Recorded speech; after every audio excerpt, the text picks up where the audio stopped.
احلى حاجه يقدروا يلقاوها ولادكم فوق ولا كيخرجوا العشيه من ليكول هي هاد الكوكيز فوغي بالكوتيلا. ساهلين بزاف في خدمتهم، تبعوني. نحط الزبده طريه مع السكر البني ونسم بلافاني ورشه ملح اللي عمركم ما تهملوها في الحلوى. نفقس عليهم حبه بيض وندرب كل شيء مليح حتى يدوبلي الفوليوم.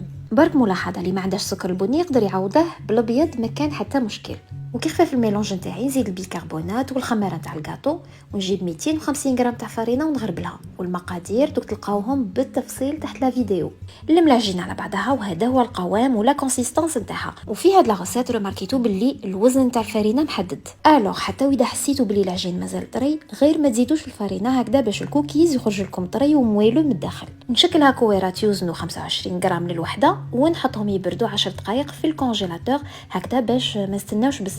ولا بارتي لا بلو غورماند نتاع لا غوسيت وصلنا لها مع لا باتا تارتيني غوتيلا من الوجدان اللي ريحه وبنه البندق يفحفحوا منها 13%. ديروها في معلوماتكم. نحطها في امبوج جوتابل باش نبدا نعمر بها العجينه نتاع الكوكيز. والطريقه نتاع تشكيل الكوكيز سهله مهله ما فيها والو. تحكموا برك الكره نتاع العجين تحفروها كيما البير وتعمروها مليح بالغوتيلا. وهنا ما نوصيكمش قد ما تكثروا قد ما يجوكم بنان. المهم كي تبغوا تبلعوا الحبه قرصوا عليها غايه وعاودوا كوروها وبسطوها شويه وما تنساوش ديروا الجهه نتاع لا سودور مع السني هكذا باش الحبات ما ينحلوش ويجوكم شابين. دو توت فاسون الكوكيز اصلا وفي الاساس معروفين باللي هما غاتو اللي شكلهم ماشي منتظم بزاف دونك ما يهمكمش. دخلتهم 12 دقيقه با بلوس في فرن 200 درجه وهذا هو اللون نتاعهم. ماذا بكم ما تزيدولهمش في طياب فوق اللازم، خاص يجوكم معلكين ومويلو. اذا يبستوهم كونوا سيغ بلي بنتهم كاع غادي تروح.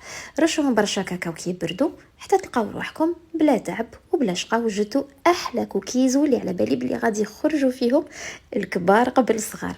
واذا درتوهم بعثونا تطبيقاتكم في صفحه الوجدان على الفيسبوك. على بروشين.